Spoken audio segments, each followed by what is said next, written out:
Bonjour à tous, bienvenue donc pour cette série de vidéos sur le chapitre sur la gouvernance et l'organisation des entreprises et plus largement des organisations, vu qu'on parle un tout petit peu aussi des administrations, vous vous souvenez, qui font le non marchand, même si on s'intéressera plutôt au secteur marchand, donc le secteur des entreprises. Alors, la vidéo d'aujourd'hui donc portera sur le développement de l'entreprise. Donc vous vous souvenez, on avait déjà vu que ce que c'était qu'une entreprise, hein, la diversité des entreprises et à la fin quelle définition on pouvait en retenir. On a vu également que dans les entreprises, il pouvait y avoir des différentes figures de l'entrepreneur, qui allait du créateur au développeur de l'entreprise, à des salariés qui développaient, qui innovaient dans certains secteurs, et aussi à des personnes hors des entreprises traditionnelles qui étaient plus des indépendants, que l'on qualifie aussi des fois d'entrepreneurs. Donc on avait vu la diversité de ces figures de l'entrepreneur. Donc voilà, ici on s'était reconcentré sur le cas de l'entreprise, et l'idée c'est qu'on pouvait avoir, donc on a vu précédemment la création de l'entreprise, donc là il pouvait y avoir un certain type d'entrepreneur qui apparaissait. Mais là, on va maintenant s'intéresser au développement de l'entreprise. Et donc, si on reste lié à l'entrepreneuriat, ça peut ne pas du tout être les mêmes entrepreneurs qui vont participer au développement de l'entreprise plutôt qu'à sa création. Des fois, c'est les mêmes, mais c'est pas forcément toujours le cas. Donc, à la création de l'entreprise, on avait vu qu'un des enjeux, c'était les étapes à franchir pour pouvoir créer cette entreprise. Et parmi les étapes, on avait vu qu'il pouvait y avoir une question de business plan, de financement. Il fallait bien sûr des idées nouvelles. Et il fallait aussi, bien sûr, faire des choix juridiques pour cette entreprise.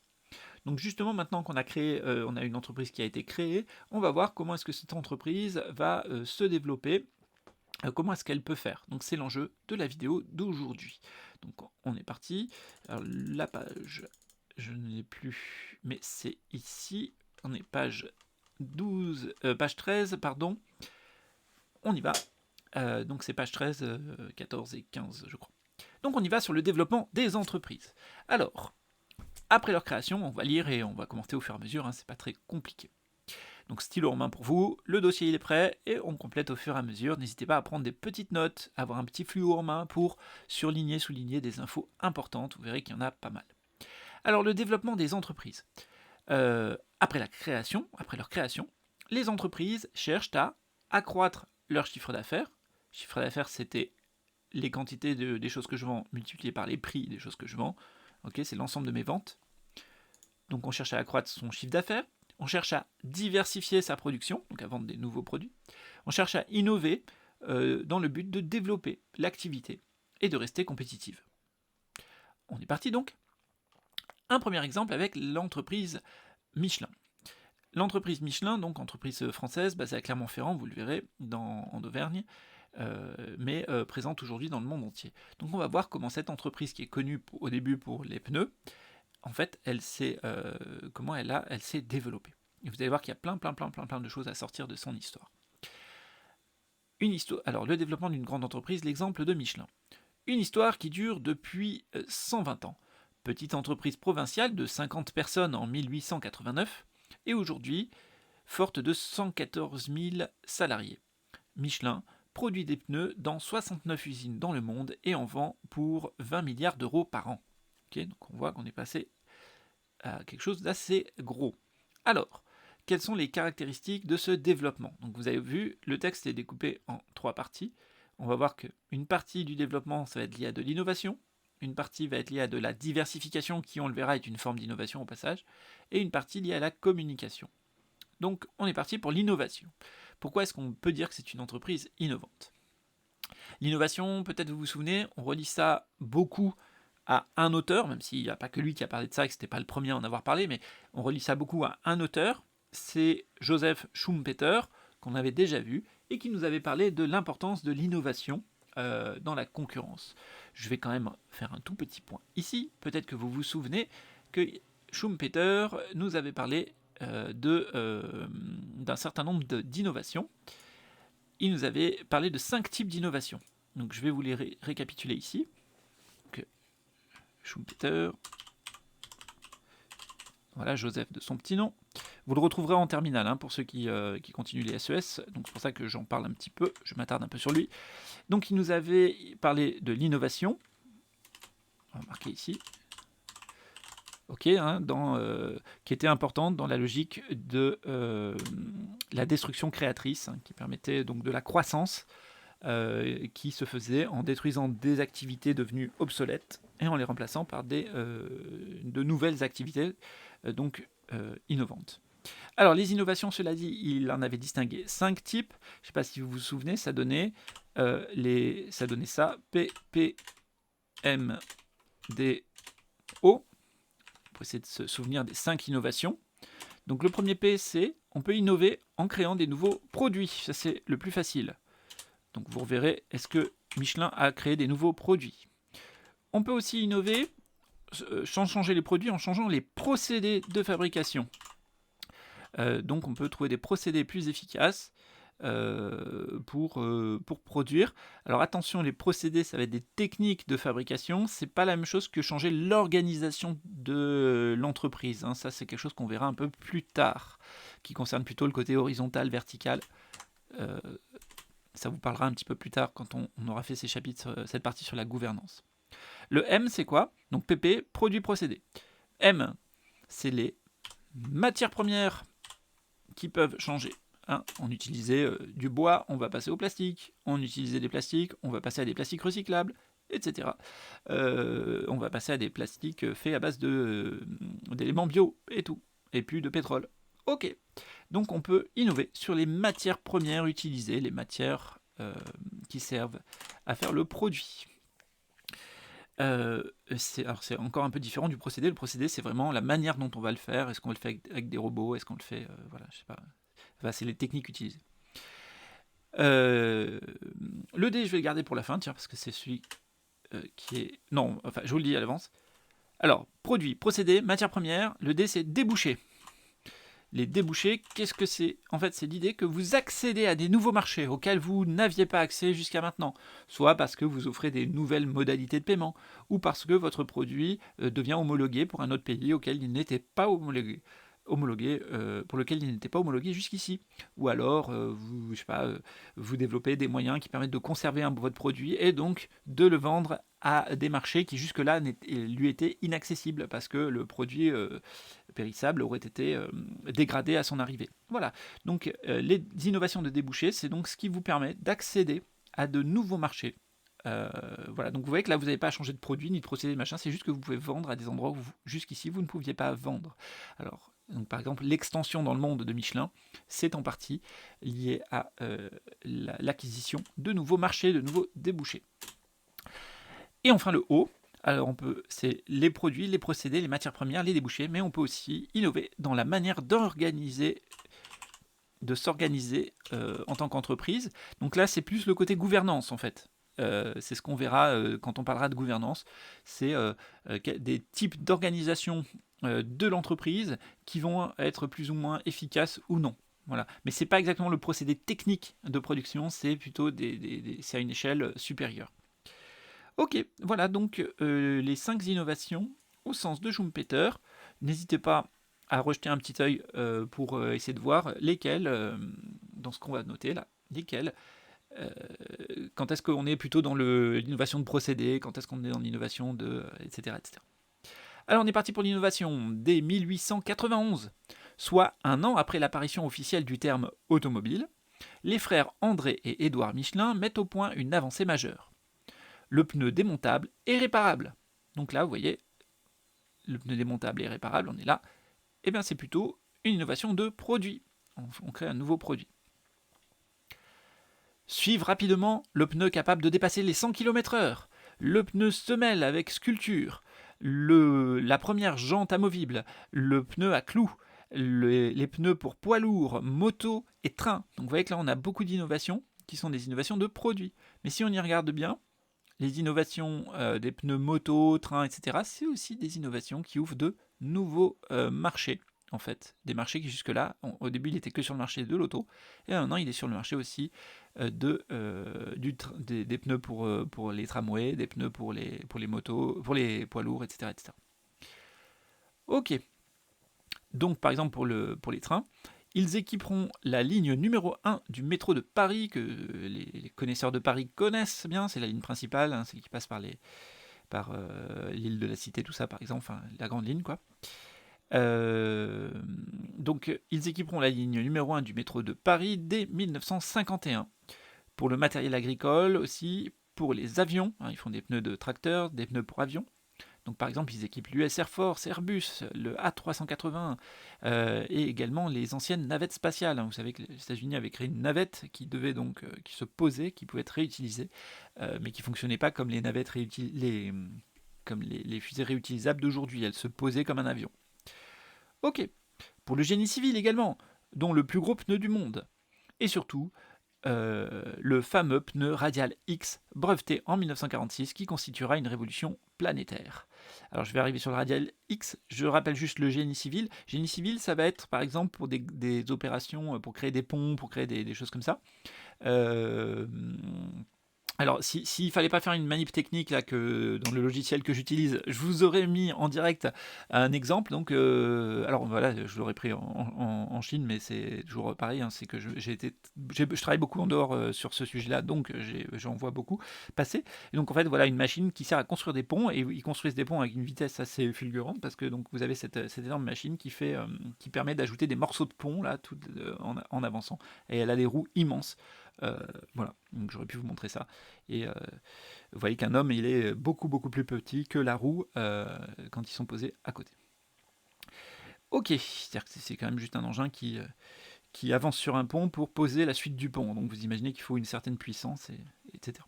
Alors le pneu radial X, eh bien, on va nous l'expliquer juste après. C'est un pneu en fait qui mélange caoutchouc et métal. Et c'est ça qui en fait la solidité, enfin, qui a fait sa force à ce pneu. Donc sa carcasse métallique assurant tenue de route et longévité donnera à Michelin une énorme avance technologique sur ses concurrents et assurera définitivement son développement mondial. Hein, voilà donc le côté innovation, monopole d'innovation, là on le retrouve. La radialisation du marché a conduit à l'ouverture d'une usine tous les 9 mois dans les années 1960 et 1970. Se souvient-on dans la capitale auvergnate. Donc la capitale auvergnate, c'est Clermont-Ferrand. Ok. On continue. Bibendum, c'est ce personnage-là hein, que vous avez sur le côté droit ici. Donc qui a été, on en reparlera tout à l'heure. Mais c'est donc, ils disent Bibendum pour symboliser la marque au Bibendum, donc la marque Michelin. Donc Bibendum ne connaîtra peut-être pas de sitôt une rupture technologique à la hauteur du pneu radial. Hein, donc il n'y aura pas forcément une innovation majeure comme le pneu radial d'ici peu. Mais ces 6000 chercheurs, dont 3300 à Clermont-Ferrand, continuent avec un budget de R&D, de recherche et développement. R&D, c'est recherche et développement. Donc avec un budget de R&D de 600 millions d'euros par an à travailler à l'avenir. Donc vous voyez que c'est une entreprise qui, quand même, avec autant de chercheurs, continue en permanence à chercher à développer des nouveaux produits, donc à innover, soit sur des nouveaux produits, soit sur la manière de produire, soit sur des matières premières qu'on peut réutiliser, soit sur de nouvelles applications pour leur connaissance. Hein. Voilà. Bon, et a priori, moins sur l'organisation, mais il va de soi que c'est une entreprise qui réfléchit aussi à son organisation.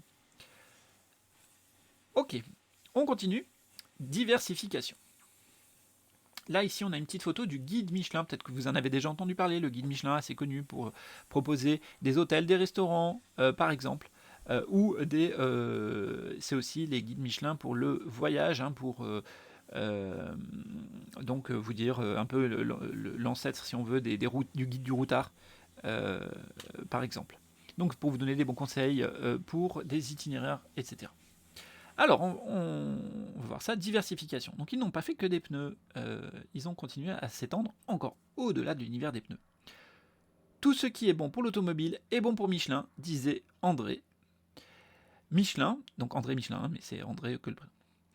Et oui, en effet, plus le monde de la voiture va s'étendre, plus on va utiliser des voitures, plus Michelin va vendre du pneu. Et donc Michelin a un intérêt particulier à développer l'usage partout où c'est possible de l'automobile. Donc Michelin s'est ainsi investi pour développer le voyage sur les routes. Un vrai festival. 1900, le premier guide Michelin, qui, plus d'un siècle plus tard, constitue encore la référence en la matière. 1908, création du bureau des itinéraires. On écrit à Michelin, qui renvoie par la poste le meilleur itinéraire. En 1910, invention de la carte routière avec innovation du pliage en accordéon, plus pratique dans l'habitacle réduit d'une voiture et début de l'intervention de Michelin dans la signalisation routière. Et oui, ils font aussi les panneaux routiers. 1926, lancement des guides touristiques, précurseurs des guides verts. Donc les guides verts, c'est les guides Michelin qu'on connaît un peu aujourd'hui, et à distinguer aussi du guide Michelin pour les restaurants dont je vous ai parlé aussi précédemment. Mais en fait, tout cela a pour but d'inviter les gens à voyager en voiture, à découvrir le pays. Et donc, comme il le disait, c'était pas quelque chose qui était faisable avec d'autres moyens, c'était pas facilement faisable avec d'autres moyens. Ben là, en faisant tout ça, ça a donc permis de développer l'automobile, donc la vente de pneus. Ça a bien marché. Et de fait aussi, autre innovation, du coup vous parlez tout le temps de Michelin. Le mot de Michelin est partout. Donc il est connu. On continue. Troisième point. Donc vous voyez que la diversification, c'est à la fois des nouveaux débouchés, mais c'est aussi des produits, en fait, des produits différents. Et ils ont une particularité, c'est qu'ils sont en synergie, ils renforcent les produits initiaux. Voilà, il y a une synergie entre ces deux types de produits. La communication pour finir.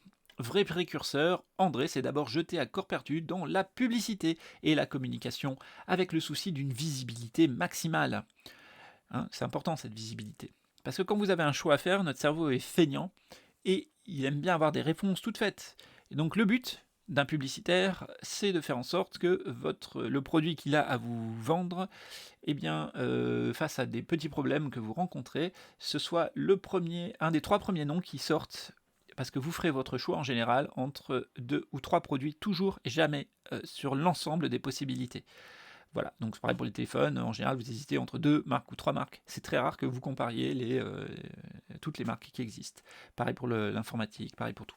Donc c'est pour ça que il faut s'installer dans les 2-3 premiers noms. Et sur internet on dit qu'il faut être dans la première page des résultats. Ok, donc sur la communication, c'était ça le but, c'est de visibilité maximale pour être le premier nom qui sort dans la tête des gens. Il ne faut surtout pas qu'ils réfléchissent. Son premier coup de génie fut d'équiper le vélo de Charles Stéron de pneus démontables dans la course Paris-Brest-Paris de 1891, qui remporta ainsi l'épreuve. Okay, donc voilà, les courses de vélo étaient à l'époque assez à la mode. Et donc là, avec l'idée du pneu démontable, lui, il gagnait du temps et ça lui a permis de gagner, ça l'a aidé à gagner la course. Bibendum ensuite, donc c'est le bonhomme dont on a parlé là. Un entassement de pneus ayant vaguement une forme humaine, repéré par André Michelin et l'association de son slogan, le pneu boit l'obstacle. Alors, boit l'obstacle, en fait, c'est du latin, parce que, apparemment, bibendum, ça veut dire, bibendum, c'est qui boit, quoi. Parce que quand vous dites nunc est, nunc, c'est maintenant, est, donc c'est être boisson, quoi. Être nous boire, quoi. C'est ça, je crois, de mémoire. Maintenant, être nous boire. Donc, traduction, maintenant, il faut boire. Voilà, c'était une expression latine. Et donc, bibendum, là, vous le retrouvez, c'est le nom du personnage. Et l'idée, c'était donc que le pneu va boire l'obstacle. Voilà, donc ça a donné naissance à cette image qui est une des plus connues dans le monde. C'est un des logos les plus connus dans le monde. Ok, et bien voilà, donc vous voyez qu'il y a donc tout un tas d'innovations. Alors vous voyez qu'en fait, quelque part, les innovations en termes de communication n'apparaissent pas complètement chez Schumpeter. C'est un petit peu apparent dans le côté débouché, procédé, voilà, c'est un petit peu transversal. Peut-être presque qu'il faudrait rajouter une 6e innovation à celle de Schumpeter, lié à la communication. Mais en tout cas, chez Schumpeter, c'est pas...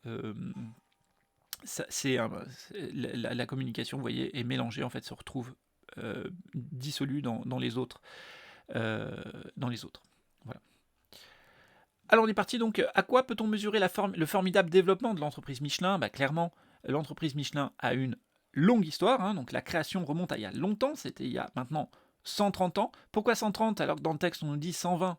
Eh bien parce que, regardez, le texte, il date de 2012, donc on est en 2022. Et bien voilà, ça nous fait 130 ans maintenant tout pile. L'année dernière c'était 129, mais j'avais déjà marqué 130. Ok, son développement se mesure à l'accroissement de sa taille. D'accord. Tout d'abord, on voit que la taille de l'entreprise a changé. On est passé de 50 à 114 000 salariés. Je vous laisse faire le coefficient multiplicateur. L'accroissement, le développement se mesure aussi au chiffre d'affaires. On est passé à 20 milliards d'euros. Donc, vous voyez que ça aussi, ça peut être un indice du développement. Ça peut être aussi son implantation. Elle est dans 69 usines dans le monde. Et c'est enfin et surtout la diversification. Toutes ces choses-là se passent bien sûr en même temps, hein. Tous ces éléments-là nous montrent bien que c'est une entreprise qui s'est développée, avec donc des produits ultra spécialisés, des guides touristiques, etc. etc. Ensuite, montrer que l'innovation a toujours joué un rôle central dans le développement de l'entreprise Michelin. Eh bien, en effet, depuis l'origine, le développement de Michelin est nourri par un processus d'innovation incessant, qui lui ont d'une part accordé une avance technologique, donc ça leur a permis de se retrouver en monopole d'innovation, et d'autre part, ça a ouvert des nouveaux marchés. Donc ils ont pu faire des économies d'échelle, par exemple. Ils ont pu également, avec ces nouveaux marchés, créer des synergies qui génèrent aussi, génératrices d'économies d'échelle aussi, en fait, hein. Une innovation comme le pneu radial et avant celle du pneu gonflable et démontable ont constitué de véritables ruptures technologiques. C'est-à-dire que rupture technologique, c'est quand vous créez quelque chose qui va complètement changer la manière de faire. Donc quand on va passer du pneu en bois ou en métal, avec des systèmes d'amortisseurs un peu spéciaux, etc., à ce nouveau type de pneu qui ouvre en fait tout plein de possibilités que ne permettaient pas les autres. Et donc là, on parle vraiment de rupture technologique. Dans les téléphones, c'était par exemple le passage du clavier à touche à l'écran tactile. Voilà, hop, il y avait une rupture technologique, c'était vraiment plus les mêmes téléphones et on a ouvert à tout un tas d'applications, d'usage des téléphones qui n'avaient plus rien à voir avec l'ancien usage qui consistait en fait à téléphoner, bizarrement. Donc c'est ça, les ruptures technologiques.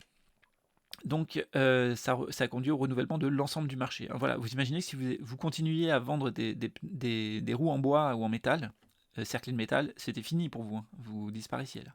Donc il fallait, ça a complètement bouleversé le marché de la roue. D'autres innovations mineures ont permis d'élargir le marché à de nouveaux segments, les pneus poids lourds, le métro, l'aéronautique, etc. L'innovation continue de jouer un rôle central, comme en témoigne l'importance de l'effort de recherche et développement de l'entreprise. Voilà. Alors aujourd'hui, par exemple, je ne sais pas si Michelin est très bien passé là-dessus, mais par exemple, les technologies de gonflage, etc., sont aujourd'hui aussi utilisées dans le spatial. Dans l'espace, hein, pas pour se poser, pas pour rouler forcément. Mais Michelin aussi, je sais, participe dans l'espace à des pneus spéciaux, enfin des roues spéciales pour certains des... c'est pas les drones, c'est les robots. J'ai oublié le nom là, mais le nom m'échappe, mais les robots qui sont les robots extraterrestres du coup, sur la Lune, sur Mars et autres. Bientôt sur Titan, etc. Ok, continuons. Donc troisièmement, c'était quels sont les autres facteurs qui ont pu être déterminants dans le développement de Michelin? Et bien entendu, la diversification, qui est une forme d'innovation, hein, donc avec les guides Michelin et les cartes routières, et bien sûr la communication, avec le personnage de Bibendum, la participation aux courses.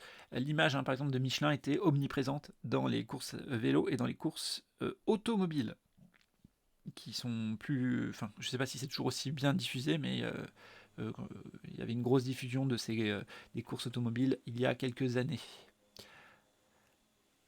Enfin, pourquoi le guide Michelin était-il offert gratuitement aux conducteurs? Eh bien, tout simplement parce que voilà, l'objectif de Michelin, c'était de développer l'usage de l'automobile pour renforcer la demande de pneumatiques, tout en associant Michelin et la voiture à l'image positive des loisirs. Et vous avez vu comme ça marche fort, parce qu'aujourd'hui, quand vous demandez à quelqu'un qu'est-ce qu'il voit quand il pense à une voiture, quelles images il associe à la voiture, eh bien c'est les images de la liberté, du voyage, etc.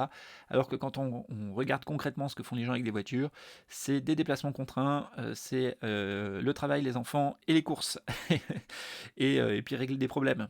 Et en fait, c'est un peu moins du loisir, même si ça reste quelque chose qui peut exister. Le développement de l'usage de l'automobile pour des voyages ou des loisirs. Donc vite, alors au début ça a été, c'était la vitesse qui était recherchée. Après c'était, plus tard on a cherché au contraire la sécurité. Ils ont montré plutôt les longs voyages avec la sécurité. Aujourd'hui on vous parlera d'économie d'énergie, etc. On n'est plus sur l'économie d'énergie et la sécurité aujourd'hui. Alors voilà, le développement de l'usage de l'automobile pour les voyages ou le loisir, ça a généré des demandes spécifiques aussi. Et donc on s'est retrouvé avec pas un seul type de pneus. Maintenant on a des gens qui prennent des pneus neige pour aller au ski, puis ensuite mettent les pneus été, puis etc.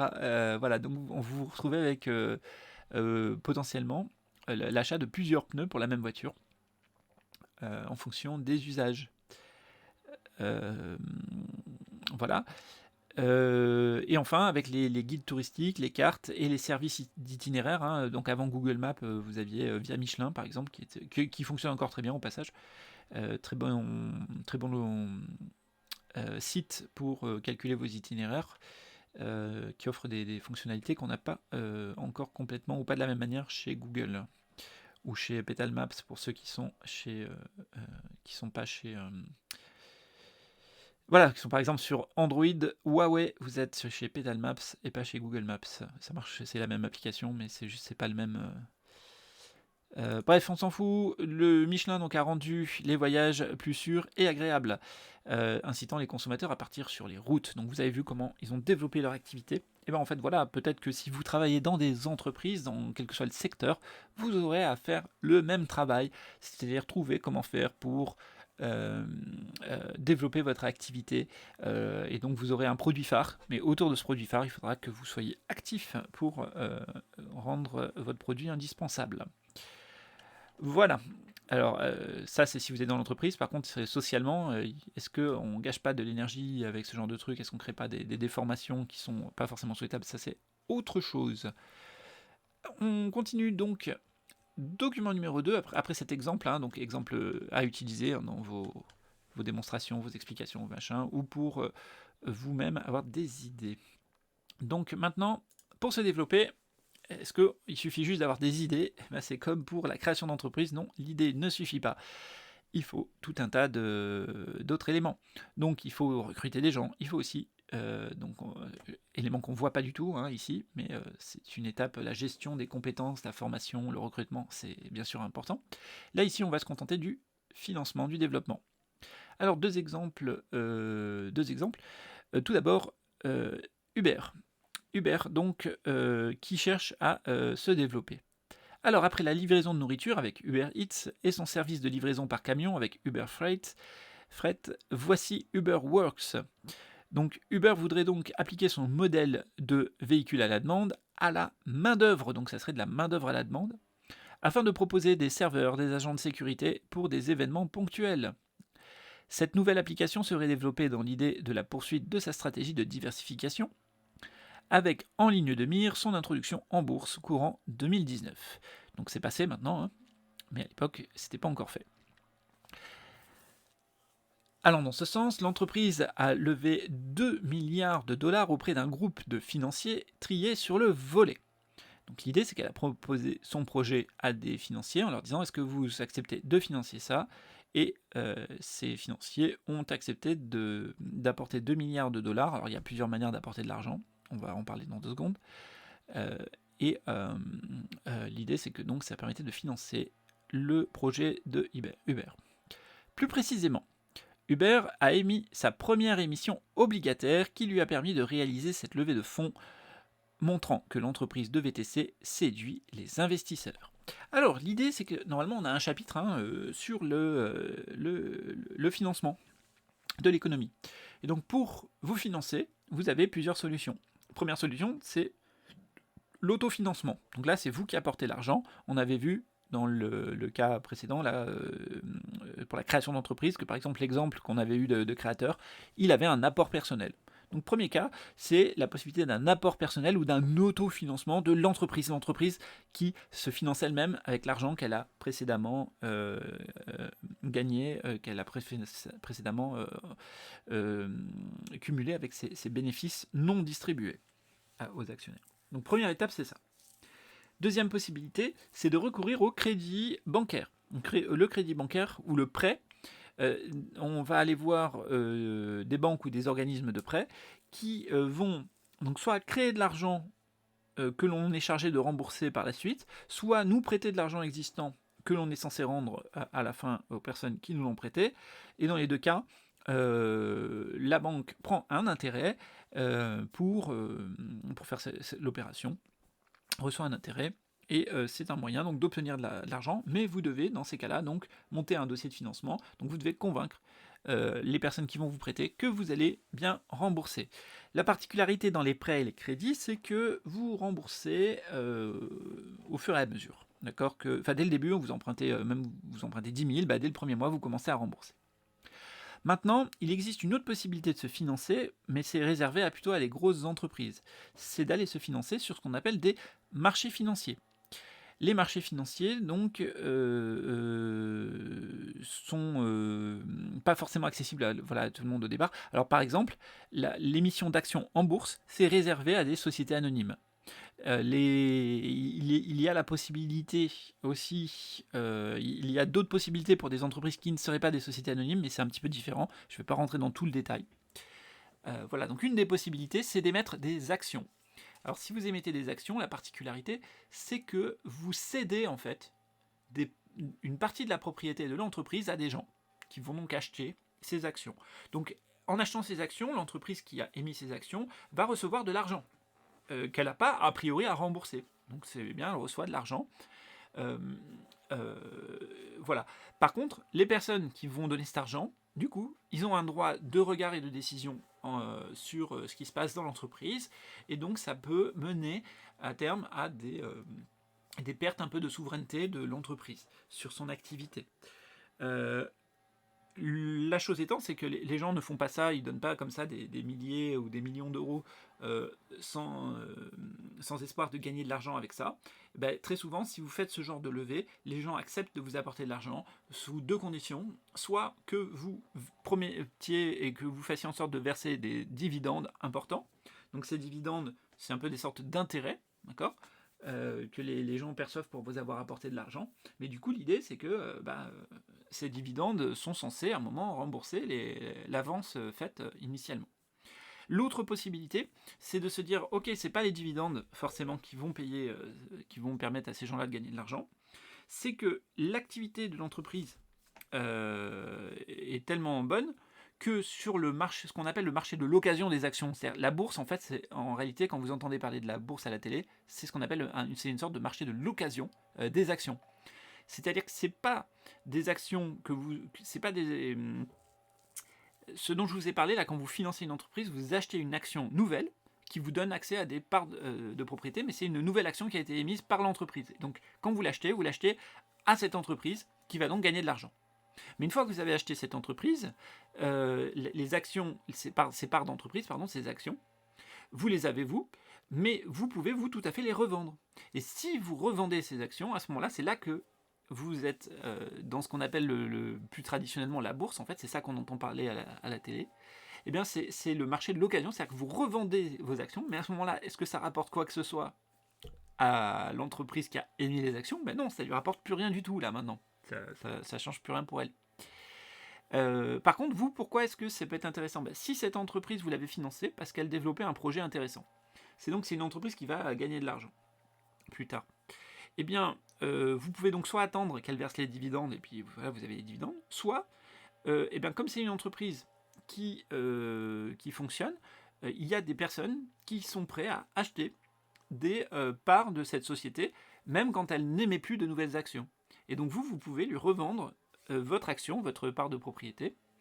Et le truc étant, c'est que vous pouvez espérer revendre ça plus cher le même prix ou plus cher que ce que vous avez acheté l'action. Vous l'avez acheté 100 euros, mais si l'entreprise a un bon fonctionnement, il y a beaucoup de gens qui veulent acheter cette action, et du coup, peut-être que vous pouvez la revendre 115. Voilà. Et donc là, vous faites en plus une plus-value. Voilà, donc c'est ça en fait, les gens qui apportent de l'argent avec des actions, c'est ça qu'on leur promet, et c'est grâce à ça qu'ils acceptent d'apporter cet argent, entre guillemets, au départ en apparence gratuitement à l'entreprise. Mais en fait, c'est tout sauf gratuit, hein, parce que derrière, il faudra bien que... Il y a bien des travailleurs qui vont devoir se faire un petit peu exploiter pour dégager de l'argent pour payer les propriétaires. Ok, donc ça c'est les actions. J'étais un petit peu long sur les actions, mais comme on n'a pas fait le chapitre, il fallait quand même que je vous en touche 2 mots. Dernière possibilité, c'est celle qui est évoquée dans le texte ici. Ici, on nous parle d'obligations. Alors les obligations, ça se passe aussi sur les marchés financiers. C'est-à-dire que c'est pas, on va pas voir un banquier. Non, enfin, on peut aller voir le banquier, mais normalement, c'est pas ce que fait un banquier. D'accord ? Donc une obligation, qu'est-ce que c'est ? C'est un titre, mais cette fois, c'est pas un titre de propriété. C'est un titre, c'est une reconnaissance de dette qui est émise par l'entreprise. Donc l'idée, c'est qu'elle vous vend cette reconnaissance de dette. Donc par exemple, disons que c'est une obligation qui vaut 1000 euros. Donc elle vous vend un papier sur lequel il y a marqué « Je vous dois 1000 euros plus un taux d'intérêt ». Et la différence, on pourrait dire du coup ça ressemble à un crédit. Un crédit c'est pareil, vous devez 1000 euros à la banque plus taux d'intérêt. Alors la différence, je vous ai dit, le crédit vous remboursez tout de suite. Vous commencez tout de suite à rembourser en général. Voilà. Tandis que dans une obligation, le plus souvent, il y a des variations, mais le plus souvent, eh bien, quand vous avez une obligation à 5 ans de 1000 euros, eh bien, ça veut dire la personne qui vous achète cette obligation à 1000 euros à 1%, par exemple, eh bien, la personne qui vous achète cette obligation, qui achète un bout de papier où il y a marqué que dans 5 ans, on vous rend 1000 euros, et chaque année, on va vous rendre 1% des 1000 euros. Des 1000 euros, oui, c'est ça, des 1000 euros. Eh bien, vous avez les sous, vous avez les 1000 euros, et ces 1000 euros, vous les avez vraiment pendant les 5 années. Voilà. Vous n'avez à les rendre vraiment, par contre, il faut les rendre en un bloc au bout de 5 ans, et pas par mensualité. Par contre, vous devez verser les intérêts, ça par contre, vous devez les verser tous les ans. On appelle ça les coupons, hein, comme si c'était des petites choses qu'on coupait avant. Et voilà, donc vous deviez verser uniquement les intérêts tous les ans. Donc là, c'était 1% de 1000 euros par an. Donc chaque année, vous deviez donner 10 euros à la personne qui vous a prêté les 1000 euros. Et la dernière année, vous lui rendez les derniers 10 euros d'intérêt plus les 1000 euros. Voilà. La différence, c'est que vous avez eu la somme pendant toute la période, ce qui vous offre beaucoup plus de souplesse pendant la période pour faire vos activités. Et voilà. Donc, voilà. Bon, il y a d'autres petites différences. Mais voilà, dans une émission d'obligation, pareil, la personne qui vous achète l'obligation, elle n'a pas de pouvoir de décision sur l'entreprise, d'accord ? Après, elle va valider ou pas votre projet, parce qu'elle ne va pas acheter si elle ne croit pas en vous, mais sinon, elle n'a pas de pouvoir de décision, contrairement au cas des actions. Voilà, excuse-moi, j'étais un petit peu long. C'était pour vous signaler qu'en fait, on peut donc développer son activité en se finançant de plein de manières différentes. Soit en étant très efficace, en dégageant beaucoup de bénéfices, et ces bénéfices, on les réinvestit. En général, c'est une combinaison de tout ça qu'on fait. Soit en empruntant auprès de banques ou auprès de prêteurs, avec lesquels on va signer des crédits ou des prêts. Soit par l'émission d'actions. À ce moment-là, on va céder une partie de la propriété de l'entreprise à des nouveaux propriétaires qui espèrent obtenir soit des plus-values à la revente, soit des dividendes, un peu les deux en même temps. Et enfin, dernière possibilité, on peut recourir à des obligations. Donc là, on émet des obligations. Les gens qui acceptent d'acheter ces obligations, nous renoncent à l'argent pendant la durée de l'obligation, ne recevant que quelques intérêts, et ils le reçoivent le reste à la fin de l'obligation. Dernier élément, il existe aussi bien sûr toujours des possibilités de crowdfunding, comme on a vu, mais ça reste très anecdotique pour les grosses entreprises. Ça peut être intéressant pour des toutes petites entreprises, mais en fait ça reste assez ridicule, les sommes qui passent par ces modes de financement-là. Voilà. Ok, donc ça, c'était l'exemple d'Uber, on a vu. Voyons un autre cas plus délicat, donc celui des micro-entreprises, donc les auto-entrepreneurs. Si le régime de l'auto-entrepreneur devenu celui de la micro-entreprise, fin 2014, attire beaucoup. On avait vu qu'il y avait beaucoup de créations de micro-entreprises. Peu persistent. Donc la plupart ne persistent pas, elles échouent. Premier écueil. Parmi ces 191 000 personnes inscrites en 2014, 38% n'ont jamais été actives. Donc déjà, il y a quand même un gros paquet qui n'a même pas fait, même pas eu d'activité. Dans les 2 ans suivant leur immatriculation, elles n'ont jamais déclaré de chiffre d'affaires, ce qui a conduit à leur radiation du régime. Démarrer une activité n'est que le premier obstacle. Durer est encore plus difficile. Ainsi, parmi les 62% d'auto-entrepreneurs qui se sont effectivement lancés, à peine la moitié, donc les 62%, il y avait les 38 qui n'ont rien fait du tout, dans les 62%, on en a à peine la moitié, 62% qui ont vraiment fait du truc, à peine la moitié, 49%, est toujours là 3 ans après. Donc déjà, sur les 62% qui restaient, hop, il y en a encore 31 points qui ont disparu, quoi. Et un peu plus de 31 points qui sont toujours là. Au final, sur la cohorte globale des auto-entrepreneurs qui se sont immatriculés, 30% sont actifs 3 ans plus tard. Ensuite, on va continuer parce qu'ils sont actifs, mais est-ce que ça marche? Est-ce que ça se développe? Et moins de 2% ont quitté la micro-entreprise pour le régime général. C'est-à-dire que sur tout ça, sur ces 191 000, vous retirez tous les morceaux et vous allez voir qu'à la fin, il y en a moins de 2% qui ont vraiment développé leur truc et que c'est devenu donc une vraie entreprise. Très peu ont passé les seuils de chiffre d'affaires, donc de 82 000 euros pour la vente et 32 900 euros pour les prestations de services.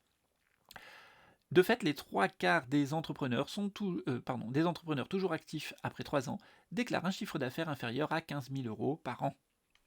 Ok, donc vous voyez, 15 000 euros par an. Pour vous donner un ordre d'idée, si c'était en salaire, alors c'est très différent des salaires parce que vous avez plein de droits en plus, etc. Mais un smicard, il est à peu près à 14 000, il est déjà à ça, quoi. D'accord. Il est à peu près ça, par an, au SMIC. On est à 15 000. Donc c'est-à-dire que c'est des gens qui, les 3/4 sont en fait au SMIC. Mais on appelle ça des entrepreneurs, vous voyez, ça fait bien, mais... Et ils sont au SMIC sans les droits du SMICard. C'est-à-dire que le SMICard, il a le chômage, il a de la retraite, il a des machins, tandis que là, ils ont rien du tout. Voilà, donc attention à ce régime qui peut être un peu piégeux.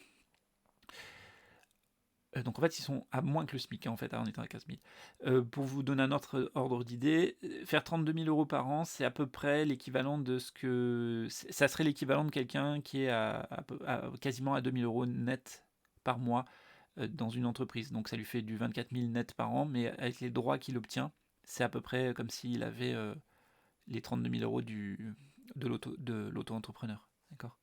Donc voilà, c'est un prof avant le milieu de carrière, quoi, au milieu de carrière. Voilà, donc il y en a très très peu qui arrivent à cela de manière durable. On y va donc. Comment l'entreprise Uber développe-t-elle son activité? Eh bien, on peut le voir.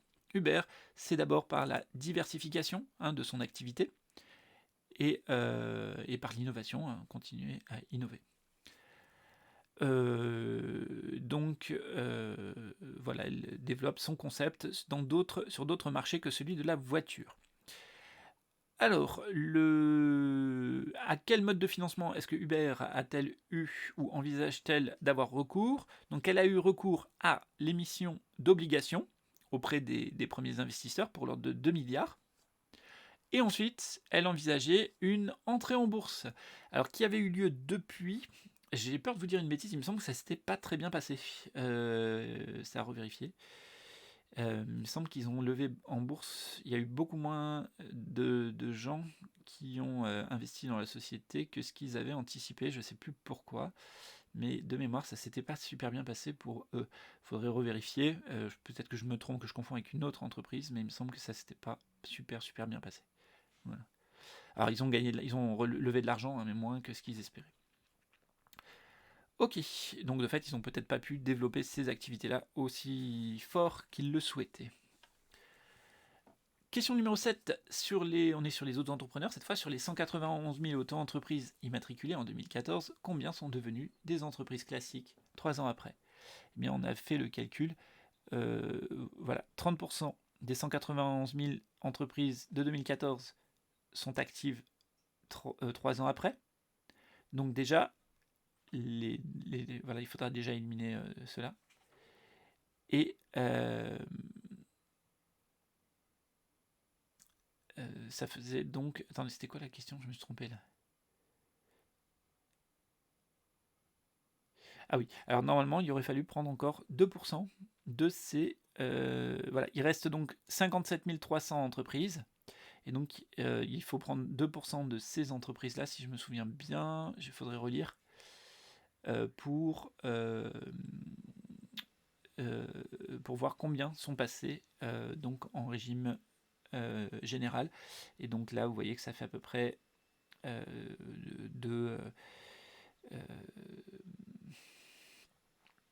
ça fait à peu près, excusez-moi, là je suis perdu. Vous divisez par 100, ça fait à peu près 1 millier d'entreprises. Voilà, excusez-moi. Voilà, ça fait à peu près 1 millier. On continue avec montrer les limites du statut de l'auto-entrepreneur comme tremplin pour le développement des entreprises. Donc pourquoi est-ce que c'est un statut donc, qui a des résultats très ambivalents, hein? Eh bien, ce statut donc a facilité la création d'entreprises, ça c'était le côté positif, on avait vu, même s'il y avait des limites en réalité, donc notamment en levant des barrières administratives. Mais cela dit, les entreprises qui ont été créées par ce biais-là, elles ont du mal à croître. Et notamment, le truc c'est que si vous voulez croître, il va falloir changer votre manière de faire parce que vous allez devoir vous y mettre à ces barrières administratives, vous allez devoir vous mettre à faire une compta, vous allez devoir vous mettre à faire tout ça. Et donc c'est pas un pas facile à franchir. C'est pas plus facile parce que vous avez fait entre guillemets un premier pas. Au contraire, ça peut devenir plus dur parce que vous devez changer complètement vos habitudes. Et ça peut donc vous bloquer dans ce statut d'auto-entrepreneur, qui sert malheureusement aussi beaucoup à cacher du travail au noir. Mais bon. Donc de la concurrence déloyale pour des travailleurs salariés dans des entreprises normales. On continue. La facilité d'enregistrement, donc quelques clics à un revers, c'est que du coup, ça coûte presque rien de créer son entreprise, mais du coup, c'est aussi un peu tout le monde peut le faire, et donc c'est pas forcément les plus compétents, les plus déterminés. Et aussi, une fois que vous êtes lancé, vous pouvez vous arrêter, ça vous coûte rien. Tandis que si vous avez créé une entreprise qui vous a coûté de l'argent, vous pouvez pas revenir en arrière, et donc il faut que ça marche, quoi. Donc ainsi, près de 40% des entreprises créées n'ont en réalité aucune activité réelle et finissent par être radiées. Ensuite, le taux de survie est sensiblement plus faible que pour les entreprises classiques. 49% seulement survivent, alors que les entreprises classiques, c'est presque des 2/3 qui survivent au bout de 3 ans. Enfin, le chiffre d'affaires moyen des entreprises encore en activité après 3 ans est faible, est très faible. Alors en même temps, là, je repense, il y a un petit problème dans cette comparaison, parce que là, c'est 49% de 60%. Donc en fait, c'est 30% des entreprises créées qui sont toujours là, hein, 3 ans après. Tandis que dans les entreprises classiques, sur 100 entreprises créées, il y en a encore 62. Donc en fait, il y en a 2 fois plus qui sont toujours là. Hein, c'est à comprendre, parce que la manière dont c'est formulé peut faire croire qu'il n'y a pas un si gros écart, alors que si, hein. Le taux de survie est 2 fois plus élevé dans les entreprises classiques que dans les micro-entreprises. Enfin, le chiffre d'affaires moyen des entreprises encore en activité 3 ans après est très faible, et si elles survivent, elles semblent enfermées dans ce statut, ne permettant pas un développement réel. Seuls 2%, hop, voilà, en fait c'était 4000 parce que c'est pas 2%, c'est 2% des 191 000 et pas 2% des 57 000, contrairement à ce que j'avais dit là. C'est pas très très grave, retenez que c'est seulement quelques milliers. C'est pas beaucoup, hein, parce qu'on nous parlait d'un truc qui allait mettre fin au chômage, hein. Le chômage, c'est des millions de personnes. Là, c'est 4000 auto-entreprises, c'est-à-dire que c'est 4000 personnes, quoi. Voilà, même si maintenant ils ont vous voyez qu'on est très loin d'une réponse stable et durable au chômage. Ok, donc chiffre à comparer aux 300 000 entreprises classiques créées chaque année. Donc vous voyez, on en a 4000 auto-entrepreneurs qui sont devenus des vraies entreprises, alors qu'on en crée presque 300 000 par an. Donc vous voyez qu'ils ne représentent pas grand-chose dans ces créations d'entreprises. Voilà. Pensez, hein, au passage, toujours à relier les documents. En fait, des documents qu'on a vus précédemment, il faut toujours, à chaque fois qu'on fait un nouveau document, tiens, est-ce que ça me fait penser à quelque chose qu'on a déjà vu? Ça, il faut le faire, notamment, il faut le faire en cours en général, et dans votre vie en général, il faut relier les choses. Mais dans les dissertes aussi, c'est obligatoire. Hein, dans les dissertations, si vous avez des liens entre les documents, il faut les montrer. Il faut les mettre en évidence. Donc là, en l'occurrence, si vous faites attention, les chiffres qu'on donne là, c'est les chiffres qui sont issus du document dans une autre partie où on avait parlé des créations d'entreprises, dans la partie précédente. Ok, ensuite là ici, petite vidéo, pouvoir public et développement des entreprises. Alors malheureusement, je ne vais pas vous passer la vidéo. La vidéo, si vous voulez la voir, et vous pouvez pas, le lien ne fonctionne pas. Je sais pas pourquoi c'était des liens temporaires, en fait, c'était pas précisé quand je les avais fait, que ça allait être des liens temporaires. Et donc elle est plus active. Si vous la cherchez, il faut chercher dans dessine-moi l'écho, et c'est une vidéo qui porte sur la loi Pacte. Voilà, le nom est un peu bizarre, mais voilà, parce que si vous tapez ce que j'ai noté ici, ça n'apparaîtra pas. Oups là. Et mec, qu'est-ce qu'il me fait là? Bon, bref, vous avez compris, dessine, c'est sans faute d'orthographe et c'est au début, et c'est avec une majuscule. Voilà. Voilà, donc la chaîne, c'est Dessine-moi l'écho, hein, c'est un truc fait par le journal Le Monde, et vous cherchez, donc c'est sur la loi Pacte, et ça vous parlera de ça. Et donc l'idée, c'est que ce petit document nous montre que pour que les entreprises puissent se développer, il y a clairement un rôle, une importance des pouvoirs publics. Alors, je voulais changer ce document pour vous en mettre un autre. Notamment, il y a un travail qui a fait autorité. Maintenant, je vais vous redonner son nom. C'est de Madame Mariana Mazzucato, l'État entrepreneur. C'est un ouvrage donc de Mariana Mazzucato que vous pouvez citer là pour le coup. Je vais vous le noter ici à côté. Hop. Donc vous pouvez citer le travail de Mariana Mazzucato. Donc c'est une américaine. Vous avez compris que c'est des origines italiennes, hein, c'est pas du japonais. Elle a écrit donc un ouvrage qui s'appelle L'État entrepreneur, et en fait elle montre comment aux États-Unis, contrairement à ce que l'on croit, c'est un pays où l'État intervient énormément dans l'économie, et que la réussite de toutes les grandes entreprises américaines dépend essentiellement de l'intervention de l'État. Donc si les entreprises américaines ont pu se développer, elles doivent beaucoup au rôle de l'État entrepreneur aux États-Unis. Alors justement, vous voyez qu'on a encore cette figure de l'entrepreneur, mais cette fois c'est l'État qui est entrepreneur, qui développe les entreprises, etc. Donc vous voyez que cette figure de l'entrepreneur, elle est complexe, hein. Je vous en avais déjà touché 2 mots.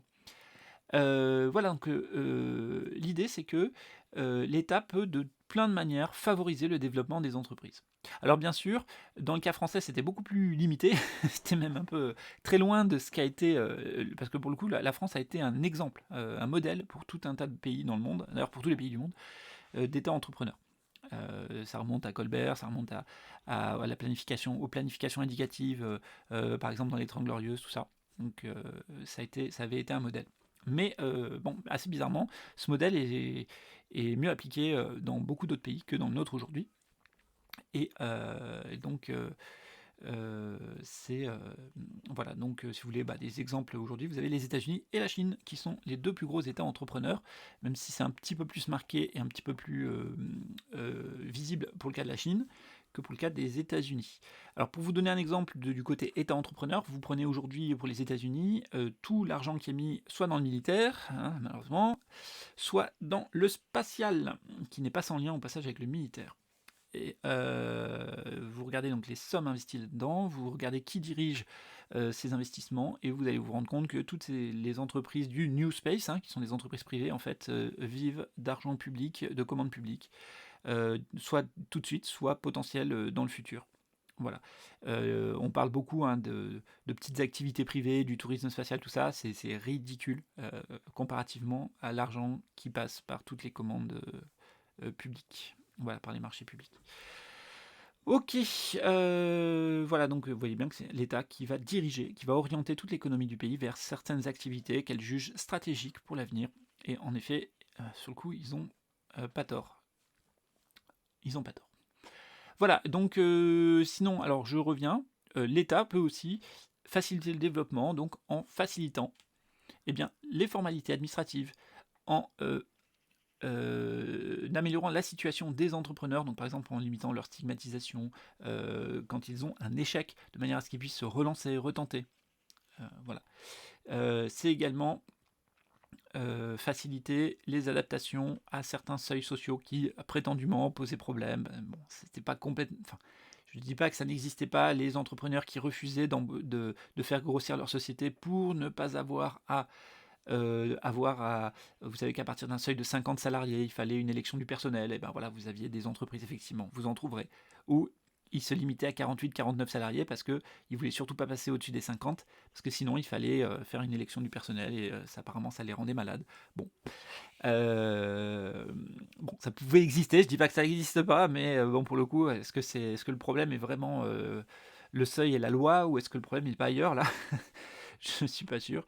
Parce que les représentants du personnel participent au bon fonctionnement de l'entreprise aussi, donc bon, voilà. Difficultés de financement également peuvent jouer. Donc si selon l'organisation que vous avez dans votre pays, ça peut être plus difficile pour certaines entreprises d'obtenir des financements. Et donc justement, par exemple en France, une des grosses difficultés qu'on a, c'est qu'on a beaucoup de PME. Et les PME ont des grosses difficultés pour se financer parce qu'elles n'accèdent pas, par exemple, au marché financier et que les relations avec les banques sont aujourd'hui organisées d'une manière qui peut rendre plus difficile, plus coûteux pour elles l'accès au financement. Et donc là, il y aurait effectivement beaucoup de choses à faire. Et il y aurait besoin d'un État entrepreneur pour améliorer le fonctionnement et la survie et le développement des entreprises sur le territoire français. En tout cas, pour améliorer un petit peu ça, parce qu'il n'y a pas rien qui est fait. Enfin, c'est pour l'innovation, donc en formant, par exemple, des chercheurs, en ayant un système éducatif performant, etc. En protégeant les entreprises innovantes et tout. Voilà. Après on nous parlait de cette loi Pacte. Bon, c'est pas une loi vraiment très importante, mais c'était l'idée. Quelles mesures avaient été prises pour essayer d'aider les entreprises, pour que l'État puisse aider au développement des entreprises. Voilà, donc on y va pour faire le point, excusez-moi pour la fin un peu longue. Donc pour se développer, une entreprise doit d'abord rester compétitive. Ensuite, pour augmenter son chiffre d'affaires, elle doit investir dans l'innovation ou dans de nouvelles capacités de production, ce qui suppose donc de trouver des financements. En fait, voilà, une entreprise, pour continuer d'exister, il faut qu'elle continue à investir. Et quand l'investissement dégringole, vous savez qu'à terme, les entreprises vont en payer le coût. Voilà, donc en fait, au contraire, si vous investissez en permanence, ça veut dire que vous développez, vous continuez d'innover, vous continuez de vous développer, vous continuez de préparer l'avenir, et donc votre entreprise, elle risque de continuer à se développer et de continuer à survivre. En fait, une entreprise d'ailleurs ne survivra qu'en se développant. Un peu comme dans la vie biologique. En fait, la vie biologique, c'est une course au développement permanent. C'est quand justement on arrête de se redévelopper, de se renouveler, qu'on meurt, que l'organisme dépérit et meurt. Voilà. On fait la synthèse, donc voilà, le développement des entreprises se traduit par l'augmentation de leur production et de leur chiffre d'affaires.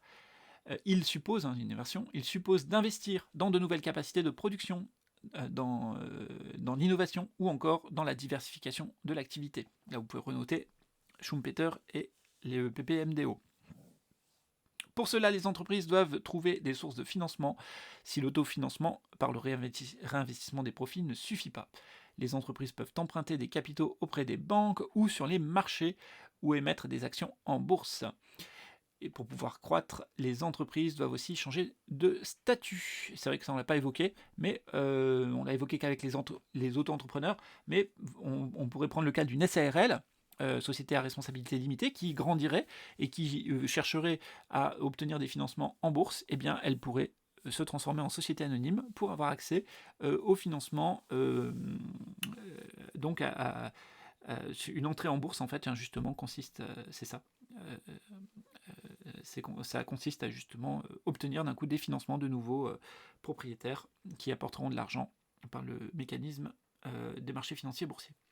Voilà, dernier point qui n'apparaît pas, mais vous l'ajoutez, vous, n'est-ce pas, vous qui avez suivi jusqu'ici. Eh bien, vous ajoutez que, bien sûr, il manque un point. Il manque le point sur le fait que les pouvoirs publics, parce que c'est plus que l'État, hein, c'est les pouvoirs publics, hein, peuvent aussi jouer un rôle moteur, on va marquer, voilà, dans le développement de l'activité des entreprises.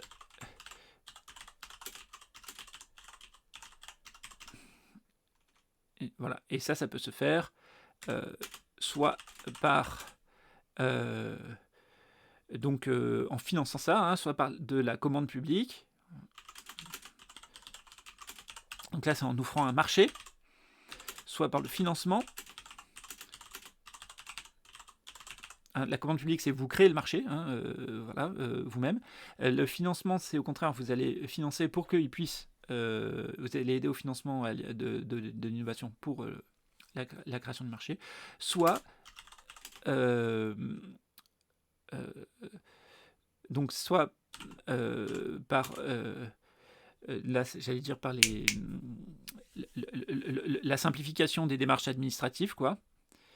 Et enfin, par la création, au contraire, de structures, par la structuration du pays, notamment, par exemple, avec un bon niveau d'éducation, avec des bonnes infrastructures, transport, logement, tout ça pour les salariés, hop, qui font que tout ça fonctionne bien, quoi. Voilà. Et donc là, vous avez un État, à ce moment-là, qui peut aider au développement des entreprises, donc, soit par des mesures administratives,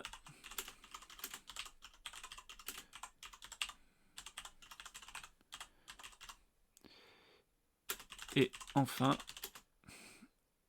en structurant l'économie du pays. Donc là, je vais marquer infrastructure, éducation, etc. Voilà. Voilà. Donc vous pouvez rajouter une sorte de paragraphe comme ça en plus, court et qui rappelle aussi le rôle de l'État comme entrepreneur. Ce qui complète, hein, je vous rappelle, aussi la petite partie qu'on avait vue sur les entrepreneurs. Voilà, j'ai été assez long. Si vous avez été jusque-là, vous pouvez mettre un petit pouce bleu, histoire que je vois combien d'élèves sont restés jusqu'à la fin de la vidéo.